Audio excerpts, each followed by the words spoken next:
Welcome to Playfully Orange, our conversation about arts and culture here in Central Florida. And my guest today is Tracey Conner. Welcome, Tracey. Thank you for having me. Tracey, you have been a staple in the arts community here for many years, but let's go back. You didn't grow up in Central Florida, did you?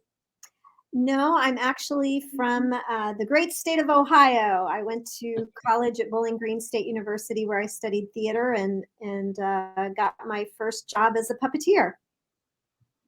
And you've been a puppeteer ever since. Yeah, I wasn't planning on that career. I thought I was going to school to learn how to be an actor and director. But when I got the job touring schools with a disability awareness puppet show, I really love the idea that theater and puppetry could be used to change lives. So when I moved to Orlando in 1985, I decided to start a nonprofit organization to do educational and issue-based puppet shows. So MicheLee Puppets empowers lives through the art of puppetry.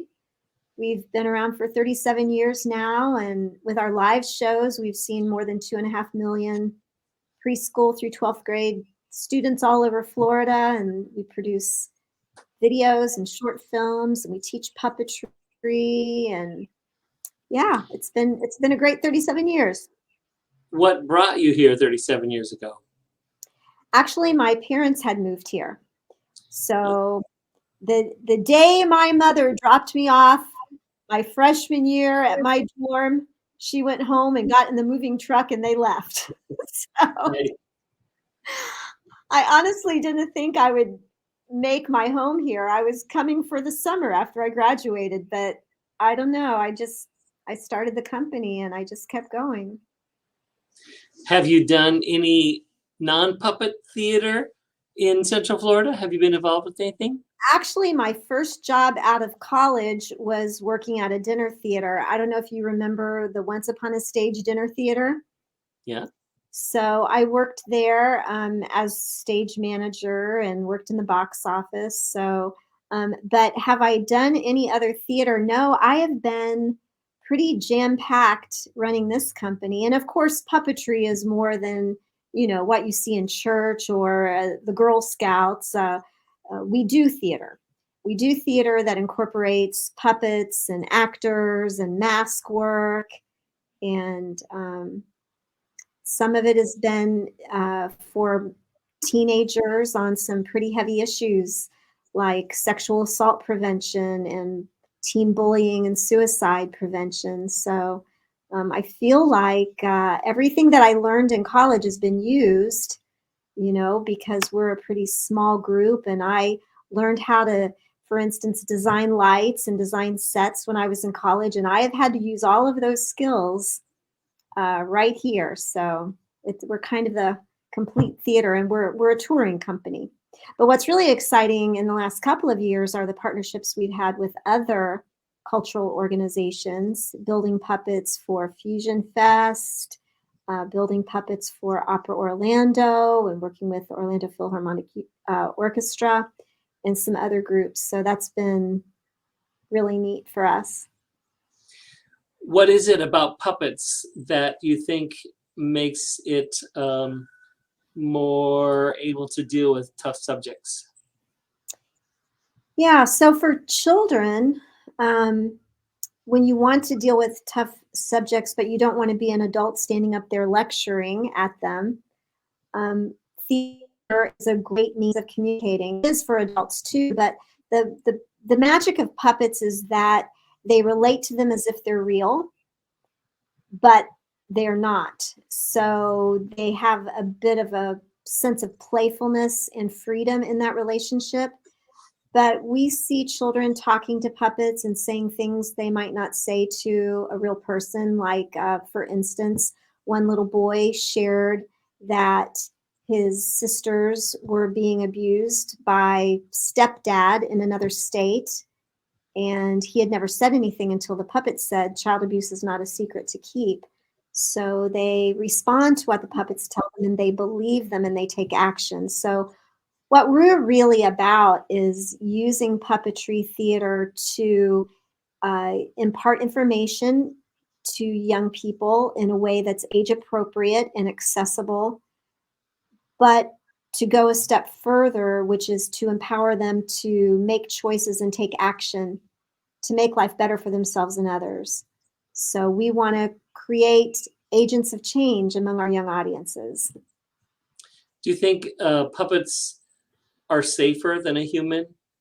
Like they're not as unpredictable? If you've seen a puppet in a show, it has a personality, but it's maybe humans have more buttons that can set them off, whereas a puppet is comprehensible more.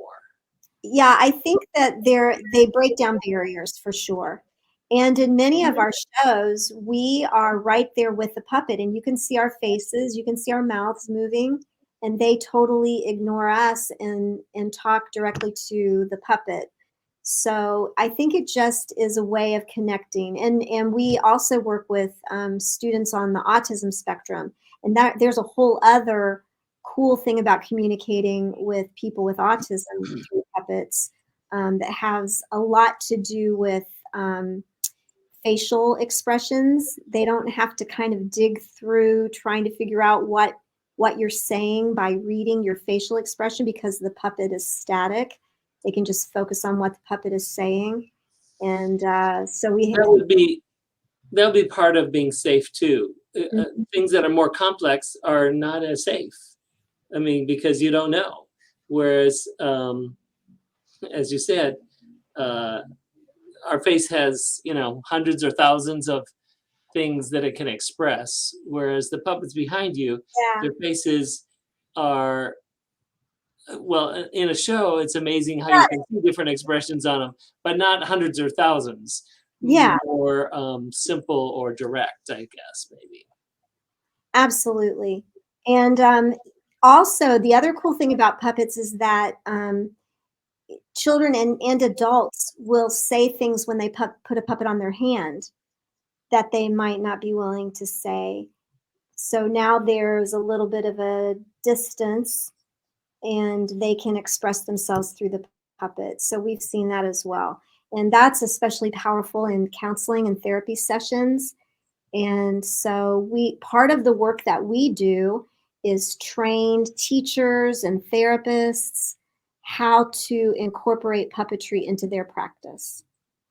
So it can be used very effectively in those settings as well. Have you seen Lion King? When did you see Lion King, and how has Lion King changed anything? Well, it's been years ago that I saw Lion King here in Orlando. Um, I don't know that it has changed the way we work. I think when I see puppets in Broadway shows, it feels validating to me. And I think that anytime you see really excellent puppetry theater or puppets in what people would consider to be legitimate theater, it raises the level of expectation on the audience's part, and they have a higher esteem, I think, of puppets when they see them in those types of programs. And we certainly, emulate that. And a lot of the things that we do they're beautiful. In fact, our puppets have been on display in museums and as works of art. So the beauty of the puppets as works of art, as well as being able to move them and tell stories through them, all of that is very important to us. Is there a broader puppetry community in the state of Florida? In fact, around the world. Locally, we have things called puppet guilds, and we have the Central Florida Puppet Guild right here in Orlando. I'm a past president of the Central Florida Puppet Guild, and then they go up to regional groups. So we're in the Southeast region, and then the national group is called Puppeteers of America.